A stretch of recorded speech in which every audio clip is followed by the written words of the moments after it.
Mhm.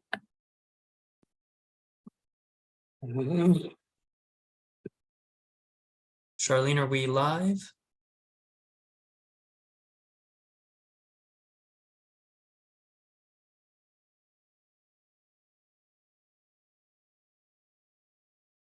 Okay, Rachel, you're live on YouTube. Live? Okay.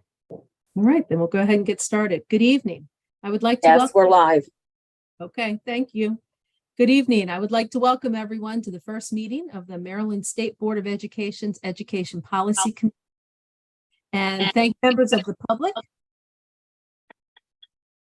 Oop. Irma, can you mute? Sure. It's echoing back. There we go. All right. We'd like to thank members of the public who have taken an interest in our work this evening and are watching from the live stream. Information about the committee and the committee meeting dates can be found on the State Board of Education website under Committees and Task Forces section. We'll take a few moments to introduce ourselves to the public and each other, starting with state board members who are present and then MSDE staff. Staff members, please be so kind as to briefly share your title and how you'll be supporting the work of the committee. I'm Rachel McCusker, the teacher member of the State Board, and I'll be chairing the Ed Policy Committee. Mr. Paul, can you go ahead and do an introduction, please? Hello, folks. My name is Samir Paul. I'm a recently appointed member of the State Board of Education. I was previously a teacher in Montgomery County Public Schools and had lots of experience doing legislative work earlier through the Committee for Montgomery and other various groups that have worked in Annapolis. So I'll be helping as just a regular member of the Ed Policy Committee. Thank you. Thank you. And Dr. Johnson?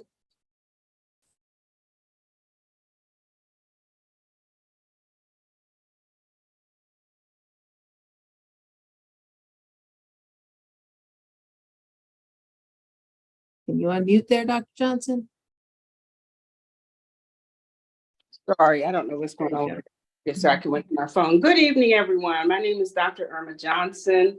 I am currently an assistant professor at Coppin State University, retired from Baltimore City Public Schools after 40 years of service. Actually, I've engaged in every level of education possible. So I'm pleased to be here this evening. Thank you. And Miss Iola?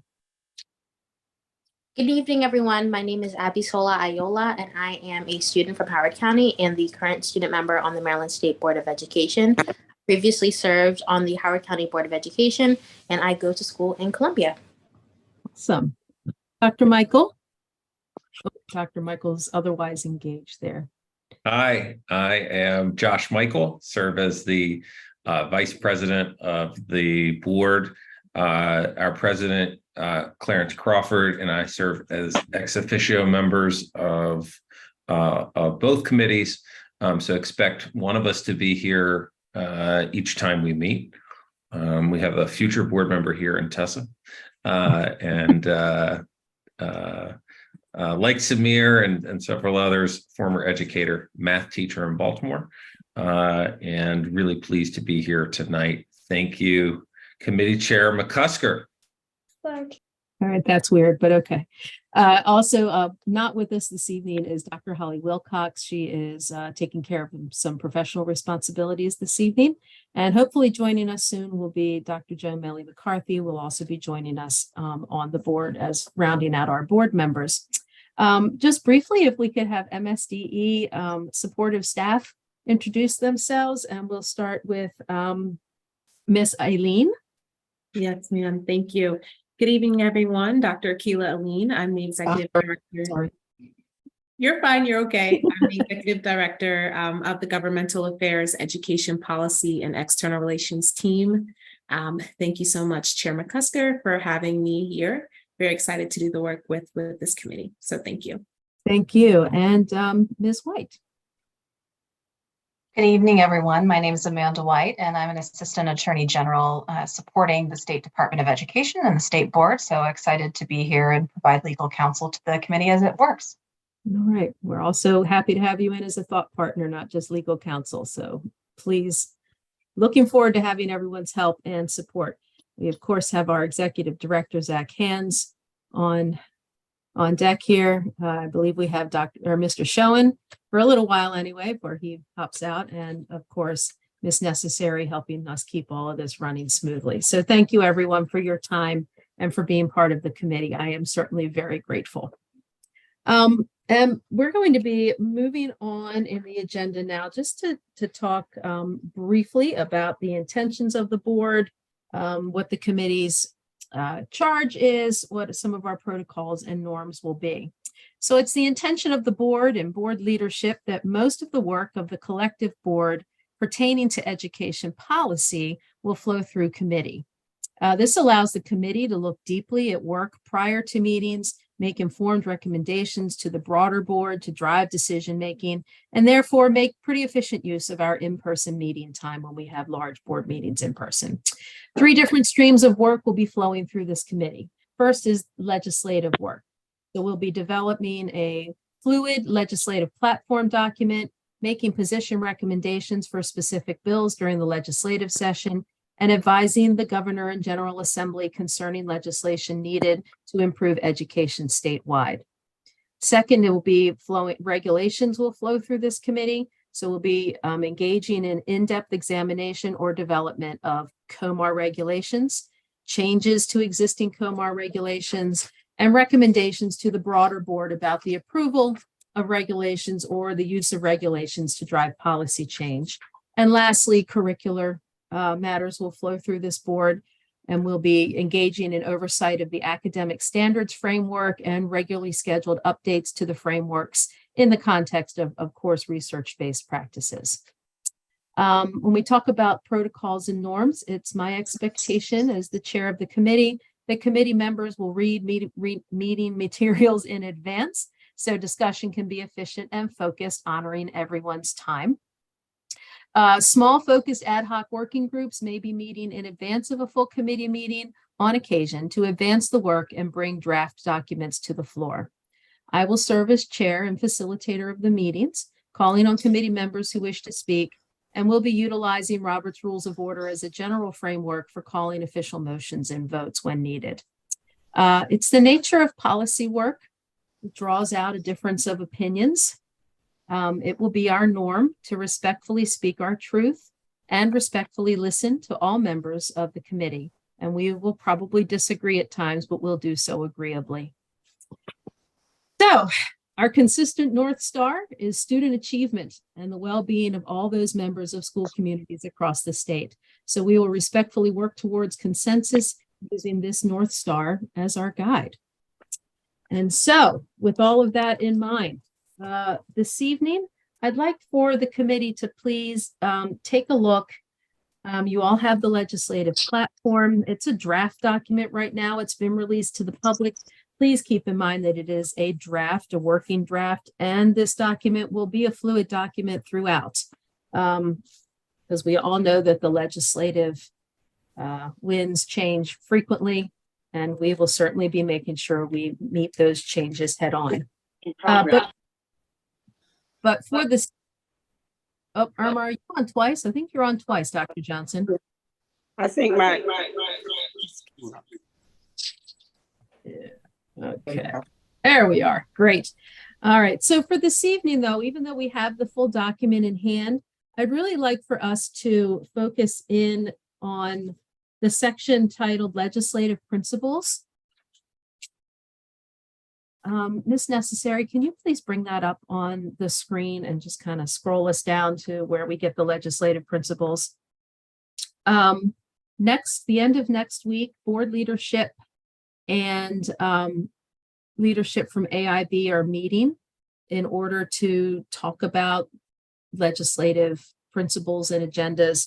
And one of our main goals this evening is to make sure that we have some legislative principles that we are comfortable having Dr. Michael and Mr. Crawford take to the AIB for discussion and hopefully being able to somewhat align with what the AIB is thinking to try to leverage both committees, both boards in an efficient way during the legislative session.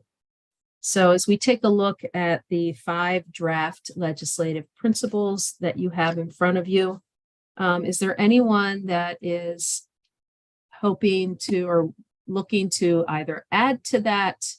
Is there anyone that wants to change something as it is written?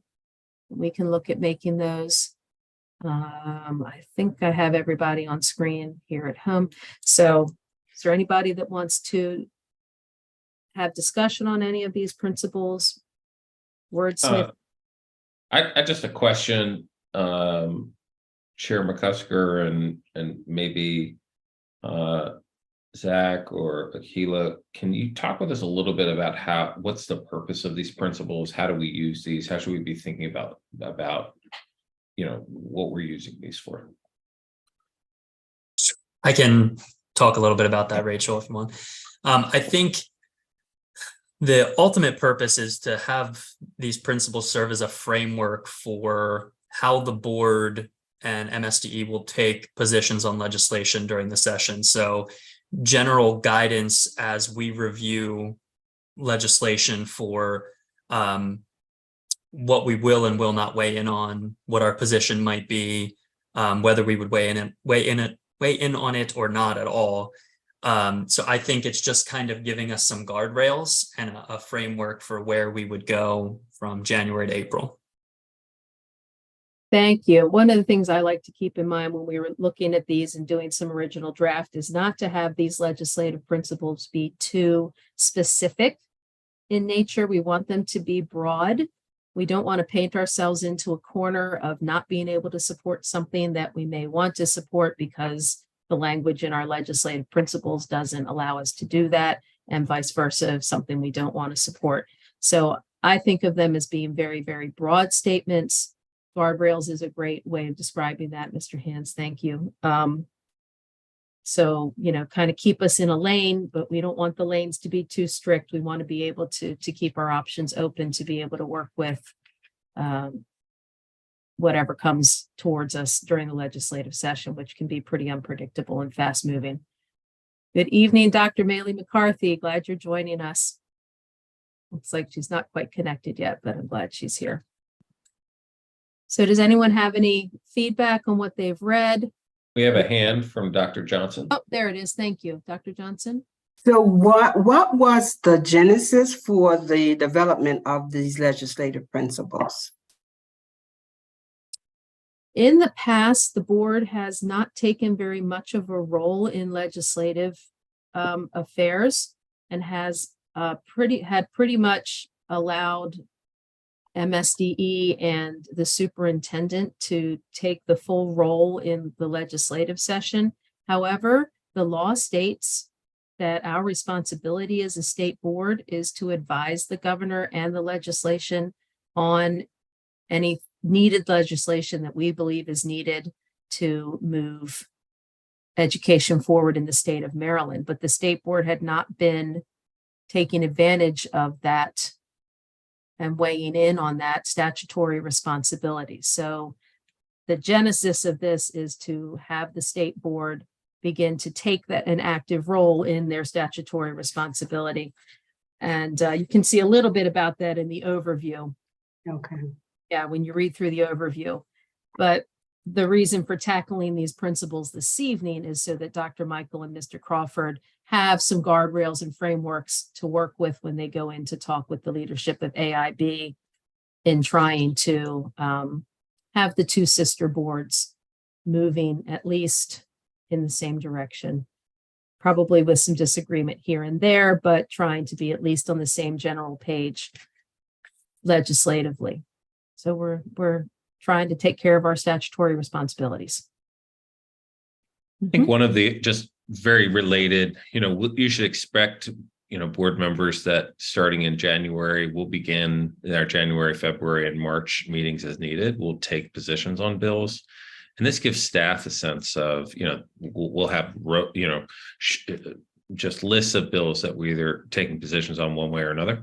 And this helps give shape for our superintendent and staff, guidance on how we will approach taking positions on those bills. Helps the public to understand where we're coming from also as we take positions.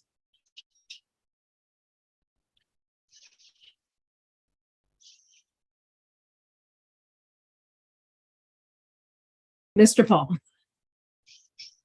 Thank you, Madam Chair. I wanted to flag that I love the inclusion of collaboration with all the other stakeholders and locals and the State Department and everyone as one of our core principles.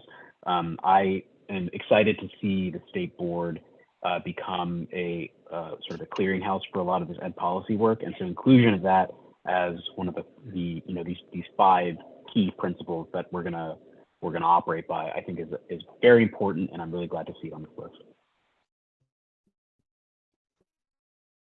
Thank you. Does anyone else have any comments? Dr. Maley McCarthy, can you hear us? Yeah, I can. I just joined on and I'll be home in quiet until I can finish.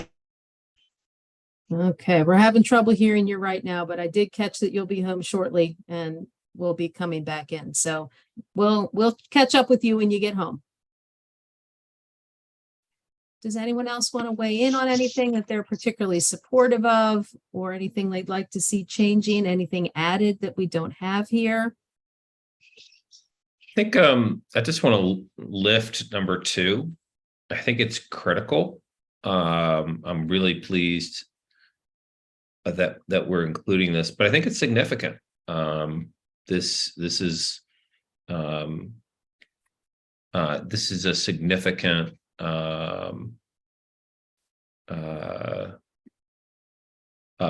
piece that we're really talking about fiscal accountability and prudence during this time. And so I just want to lift that. This is going to mean that there are things that we support in principle that we may take no position on or not support in a way, even though it may even align or advance the strategic plan in some form or fashion, but just recognizing the priority of funding the blueprint. I just want to lift the combination of 1 and 2 as just a significant position in and of itself. Thank you. Anyone else? No, we're good. Nothing you'd like to add? All right, then I think we'll wait for Dr. Maley McCarthy to get home and give her a chance to weigh in before we as a board kind of take an informal check on this and make sure that we're comfortable with Dr. Michael and Mr. Crawford taking this to AIB at the end of next week. But I don't want to do that without Dr. Maley McCarthy having an opportunity to weigh in on this. So if you don't mind. Thank you. I appreciate it. 5 minutes. 5 minutes. Thank you. No worries, Dr. Maley McCarthy. We'll wait on you. Not a big deal. So in the meantime, while we're waiting on her, Ms. Necessary, can we please bring up the COMAR? We have several COMAR items that are going to come before the board next week, and it will be the norm for this committee to take a look at the COMAR in advance, at times make recommendations to the board at board meetings in support of or suggesting amendments to try to make that process at the board table a little bit more efficient. And I am going to ask Dr. Aileen to please give us a little synopsis of what we have in the COMAR and the reasons for these changes, and just kind of fill us in. Absolutely. So for the month of October, we have 2 COMAR regulations that are coming to the board for permission to publish. The first one is about kindergarten readiness assessment, which we also refer to as KRA.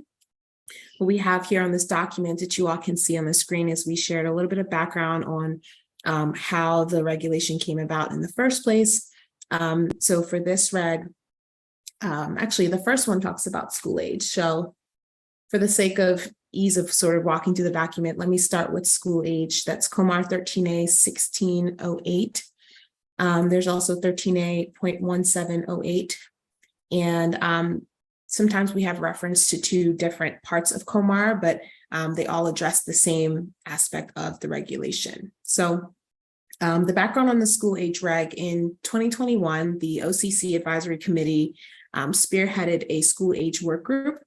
And so this work group was tasked with reviewing basically any existing regulations that were pertaining to children who were school aged and who were in a school age childcare setting. For this particular work group, they made some recommendations related to the group size of the school age childcare setting, which means for a certain amount or a certain ratio of children that were in that childcare setting, we needed to make sure that there was the appropriate size of staff or the staff to child ratio to support and make sure that those children were being overseen properly. So the summary that we have here for this proposed regulation is there's two components to this. Under the current regulations, a group of school-age children 5 and older must have a staff child ratio of 1 to 15 and a maximum group size of 30. Under this under the proposed amendment, a center located in the school building may also utilize a maximum group size of 45. But this is only if the staffing is set as at least 1 teacher, 1 assistant teacher, and 1 aide. Okay, and so under the current regulations related to staff training, the second component is more so specific on the training of staff as far as what is required of the staff and what they need to be trained on. As far as staff training groups, any groups that include infants, toddlers, or preschoolers must have at least 1 staff member who is certified in approved first aid and CPR, and that's for every 20 children. So currently, groups consisting exclusively of school-age children must have at least 1 staff member who is certified in approved first aid for every 30 children. So what we're doing here with these regulations is that we're making an adjustment to the requirements surrounding the staff's CPR and first aid certification requirements for training. So we're allowing the first aid and CPR certification ratio to be increased. And this is really a safety precaution measure. We want to make sure that there is an increase to 1 certified staff member for every 30 children. So we're going from 1 to 15 as the ratio for the certified staff to children to 1 to 30.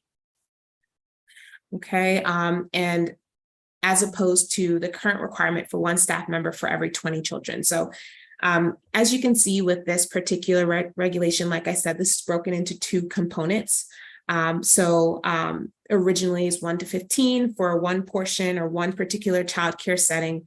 Then for the other type of setting, it's 1 to 20. So what we're doing here is just setting a standard ratio of 1 to 30 to sort of eliminate that confusion of, okay, is it 15? Is it 20? But more importantly, to make sure that we have the appropriate amount of staff members for a broader range of children in the child care center. And I know we have Amanda here on the call as well. So Amanda, feel free, of course, to, I often work very closely with Amanda to draft the regulations and to go over sort of the changes here. So if there's anything that you think, needs a little bit of clarification, feel free to jump in as well. Okay. And go ahead. I had a quick question about this. This is just in the child care setting, right? Correct. Okay, because it when it says groups of school-age children, the teacher is going, are you talking about 5-year-olds in a public school too? This is just in child care settings. Yes, Okay. ma'am. Okay, Yeah. Thank you. Appreciate that. Mhm. Okay, for the next reg that's coming for permission to publish to the board this month, that is kindergarten. Dr. Johnson had her hand raised. I have a question also. In terms of how are you defining could you stroll back up a little bit? How are you defining one assistant teacher and 1 aide? What is the differentiation between an assistant teacher and an aide? That is a great question. And I'm going to tag in Amanda to assist with this one. So with the COMAR regulations, and I'll just start by saying, for this next committee meeting, excuse me, what we do want to do is also bring the regs with us so that we can sort of go over the different components. The definitions are included in the regulations. Unfortunately, I do not have the actual draft regulations for this first meeting. However, we do have the definitions included in the regulations. And Amanda, if you may not have it on you, but if you do know that information at the top, feel free to chime in as well. But Dr. Johnson, that is some information that I can get back to you, and we can also make sure that that's clarified publicly for everyone as well. Let me just jump in here and give a little bit of cover on this. We, as you know, are pulling this group together specifically time-wise so that we have this first draft of the legislative piece. We wanted to make sure to give an overview of the regs. As was stated here, in the future, we are going to go deeper. We did not want to go through that entire, dive into all the regs at this ed policy meeting based on how short notice we had in preparation before the board meeting. But we should be able to get some detailed questions answered tonight, a few, and then we can cover more ground in the board meeting next week. I just don't want individuals to be confused about how we're defining what an assistant teacher is, and that we're going from 15 kids per the ratio 1:15 to 45. I understand that we're going to have 3 individuals in that room or in that center. But I just want real clarification, because in many cases, an assistant teacher is an aide. And one of the things, Dr. Johnson, too, that I will want to preface for the next meeting as well is typically within the department, how we do the regulations is the program lead or whomever is overseeing this particular regulation will get into the weeds of, sort of the definitions of different concepts and things. We usually do that at the board meeting, but my understanding is that we do want to do a little bit of that here as well. For the sake of this being the first meeting, though, these are helpful questions for me, because moving forward, we'll make sure that there's a little bit more of a breadth of discussion and we can cover more of the questions. At least I can. As government affairs, what we do is we make sure that we're tracking the regulations and that anything that needs to be monitored, reviewed, and move forward on time, we do most of that. But as far as the content, and a lot of the question and answer for the regs, we typically let the program leads support the responses for that. And I don't want to give, any misinformation on anything. So I'm being cautious here for the first meeting, but I can absolutely reassure you that I'll get those responses for you, and we'll make sure we have those questions answered. But that is a great question. We do have the answer to that. We typically get questions about the definitions concerning, so we often get them with teacher certification and, what does it mean to be a certified teacher? So that is a very great question, and I'll be sure to have an answer for you so that we can clarify that. Let me just jump in. I appreciate that. Dr. Johnson, this is Elliot. Let me just jump in real quick if I can. There's a table on the MSDE website which gives the qualifications of the different staff that you might encounter in a childcare facility, and the position of an aide. And this may be a little out of date, but I think it's pretty close. But an aide can be someone who can still be a teenager without any particular educational requirement or background.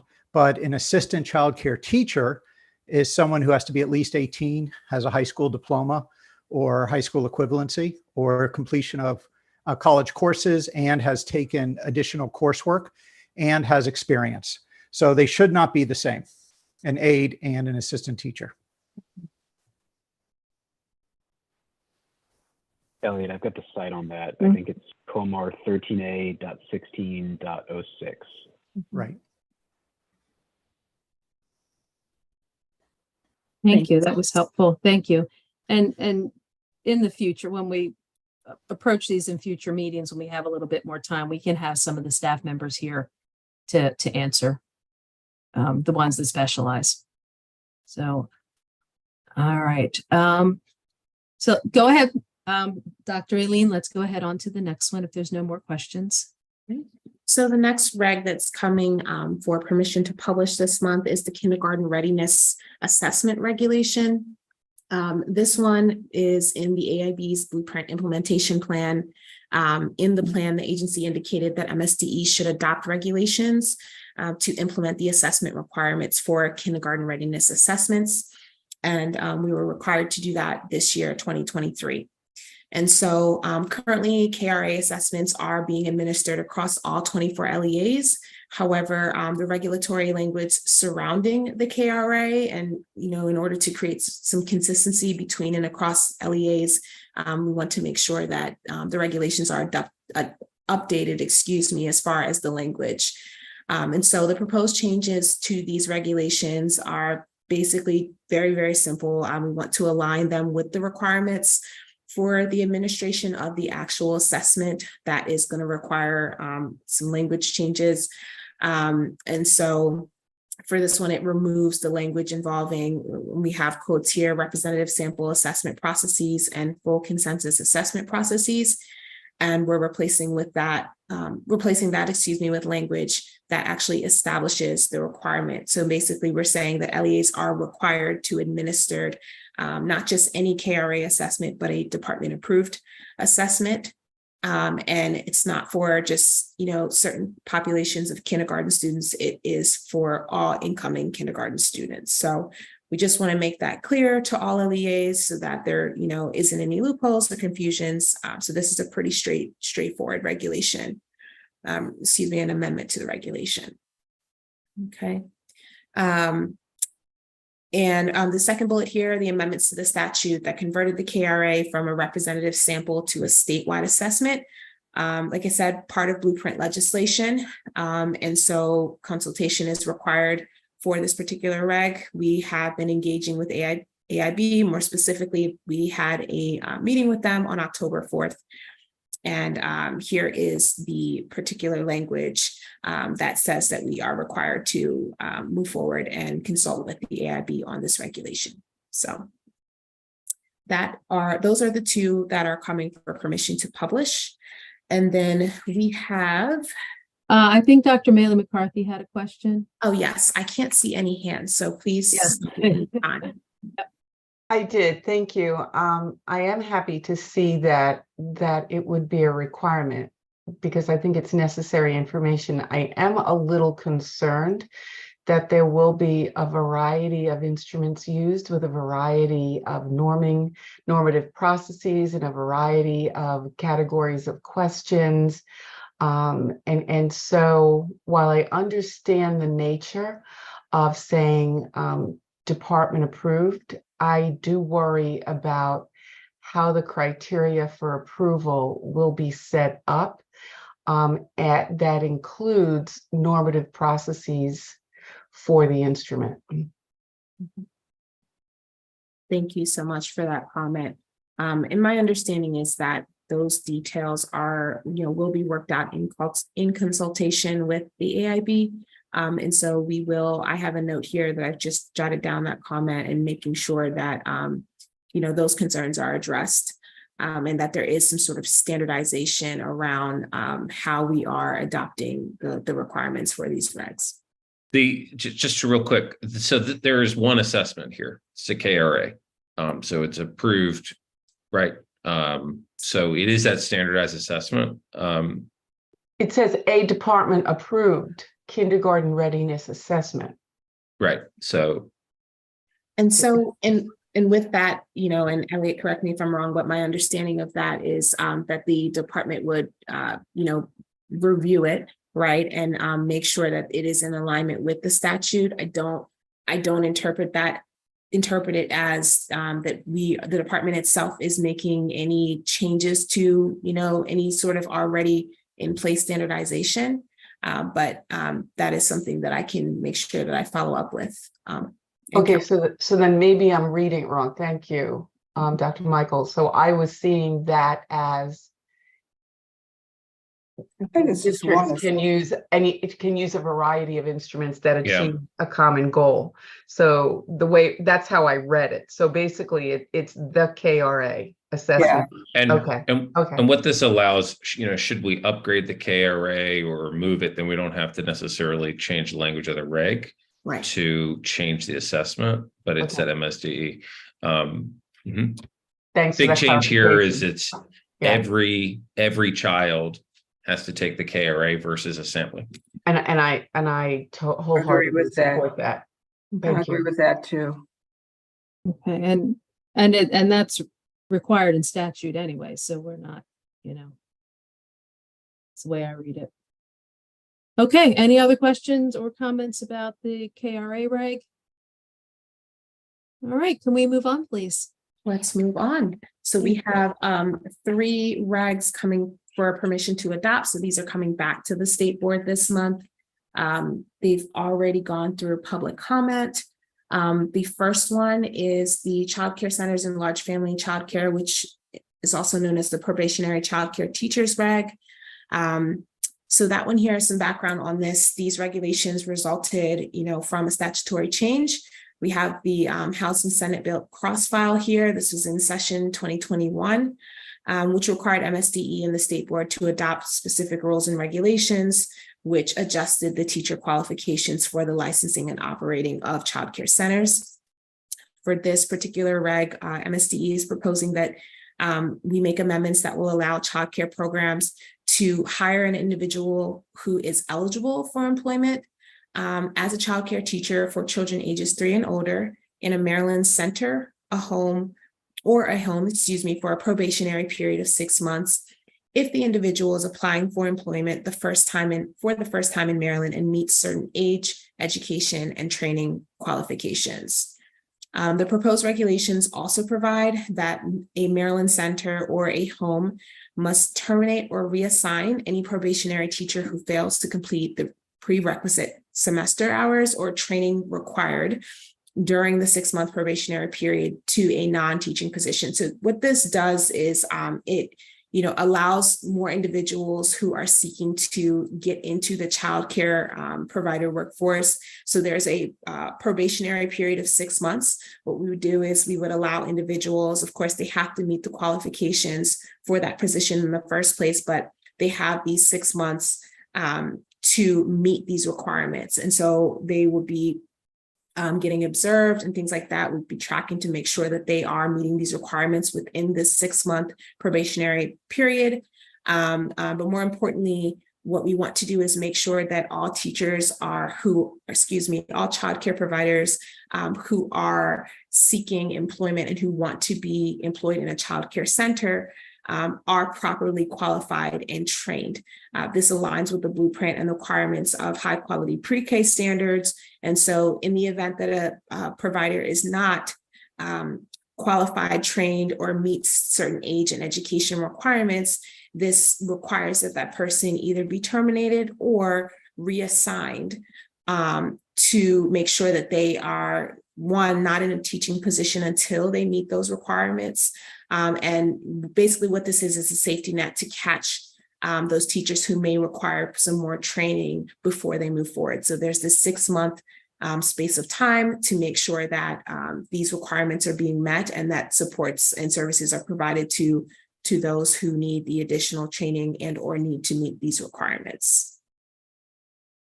Okay. Any questions on this one? And just a comment that I'm just going to throw out to the committee. In your board docs, these regs are up and you can see anything about any public comment that came in when you, if you are looking for any of that kind of feedback, it is up on your board docs and you can take a look at that for any of these regs. All of that is already up. Dr. Michael. Thanks. And we can hold on the answer to this question. I am interested to learn, as we begin to have more,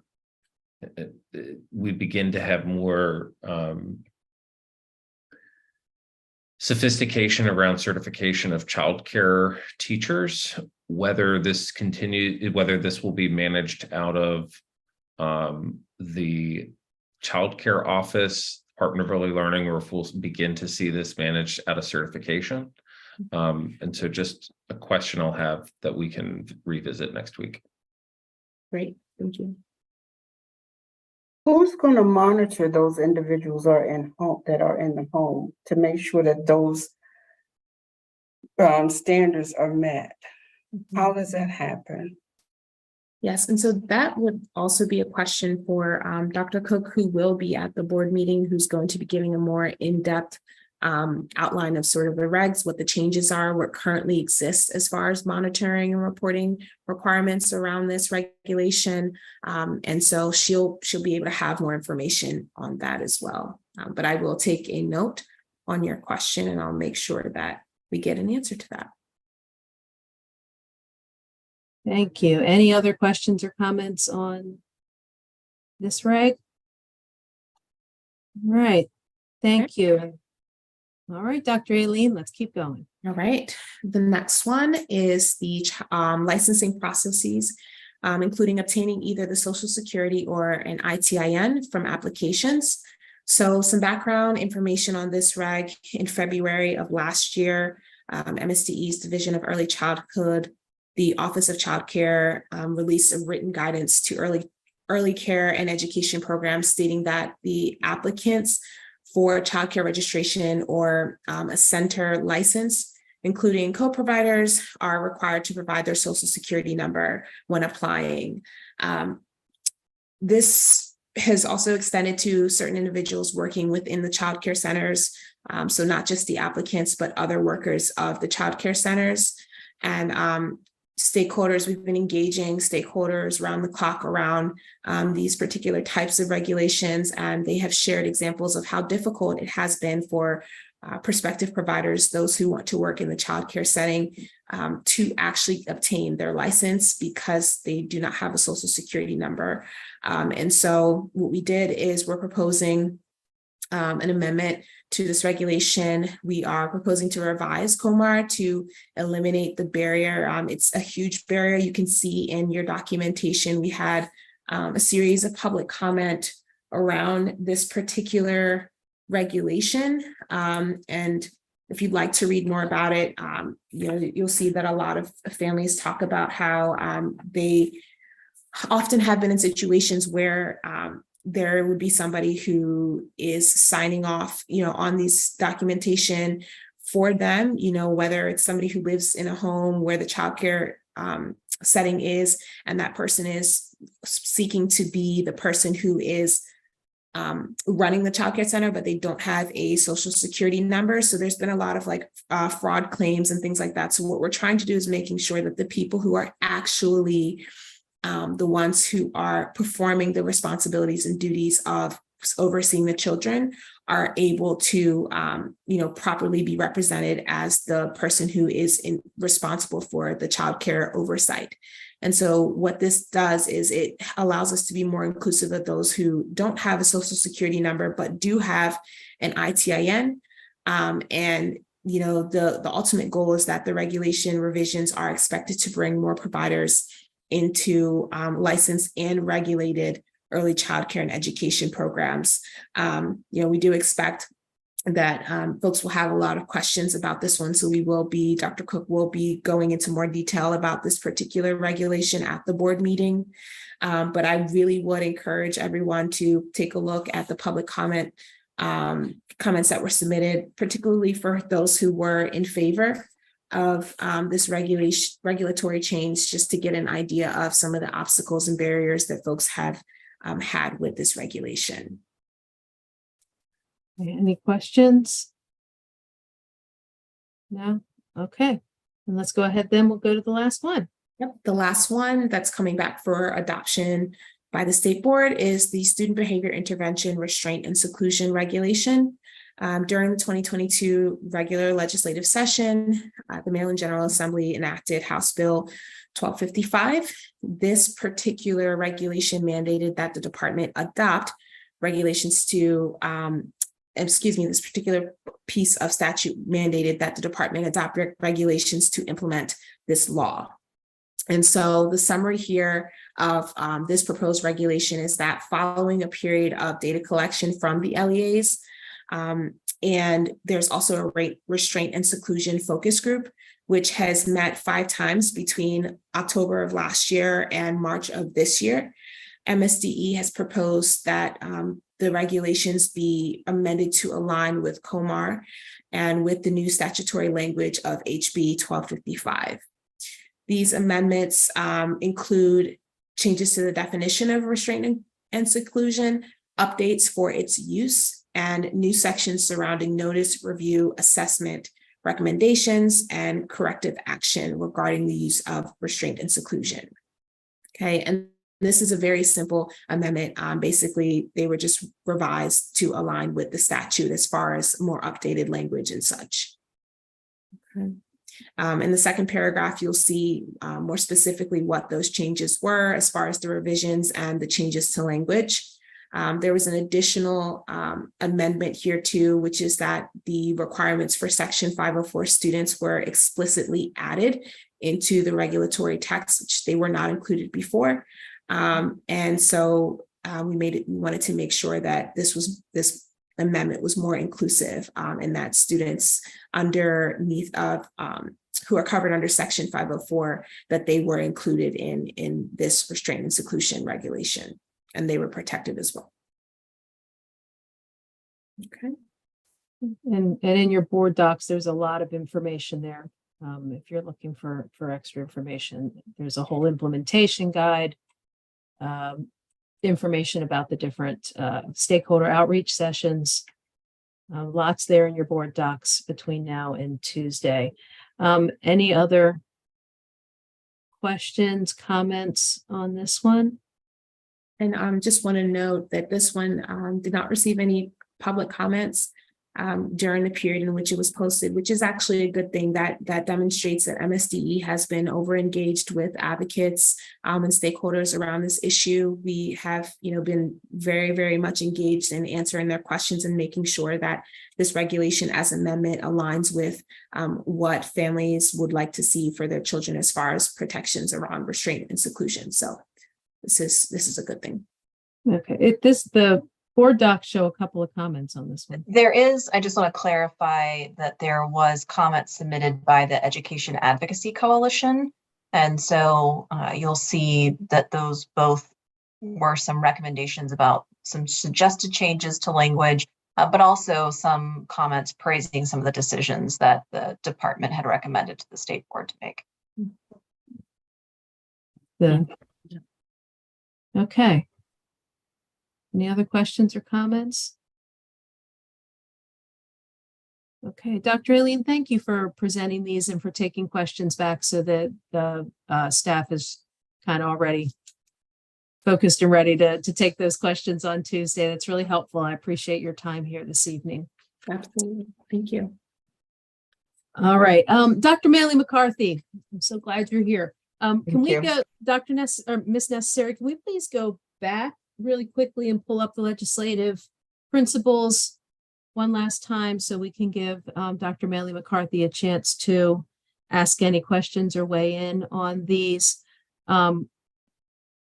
Manley McCarthy, one of the guiding things about the legislative principles that we talked about was that we want them to be fairly broad because these are the guardrails we're going to use when we're trying to decide whether to support, non-support different legislative things. And so we didn't want to be so narrow that it didn't give us a little bit of wiggle room when it's time for us to, as a committee and as a board, to make decisions on whether we'll be supporting legislation.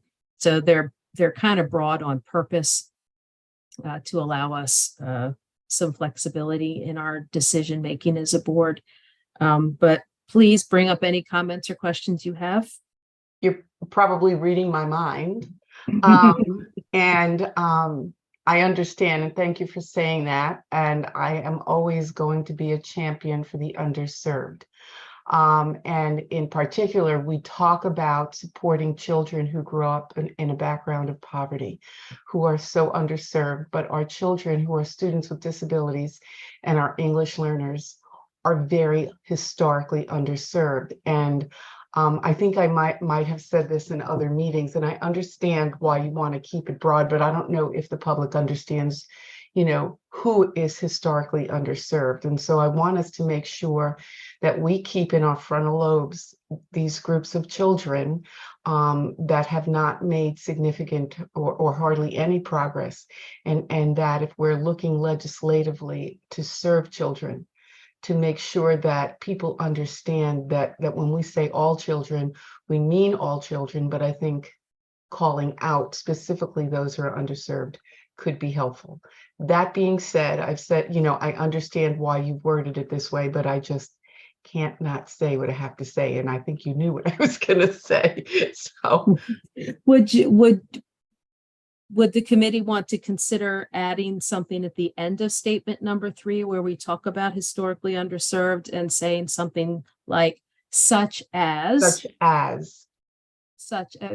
does anyone in the committee have strong feelings about adding a such as gives us voice to some of those underserved populations, but it doesn't limit us. And I would just say that's what I rather put than- down in my notes, and I bend to the will of the committee, but I just always have to voice my concerns. Okay. So would it wind up being exclusive? I mean, if you didn't add gay and lesbian children, Yeah. so your list would go on and on. Yeah, no, thank you for that. I hear you. Yeah, Mr. Paul. Yeah, I think this is a great thing to think about. I would just say that I'm sure we have prepared such a list for many other purposes. So instead of redrafting it here now, maybe what we can do is take a look at like offline at other examples where we've done something like this to see if it works. That might be a good just little like research assignment. But I'm sympathetic to the idea. It makes sense to me. Ms. Iola, I know you had your hand up too. I agree with Mr. Paul's sentiment, and in that context, we could also say, instead of such as, we could say including but not limited to, so that we incorporate we encompass everything without listing everything. Okay, excellent. Including but not limited to, I think, is probably better than such as. I think that's good language. Is this something that we want to try to give specific language to right now in the committee meeting, or do you want a small group between now and the next few days, and then we can send it out to everybody? How would you like to handle that, Mr. Paul?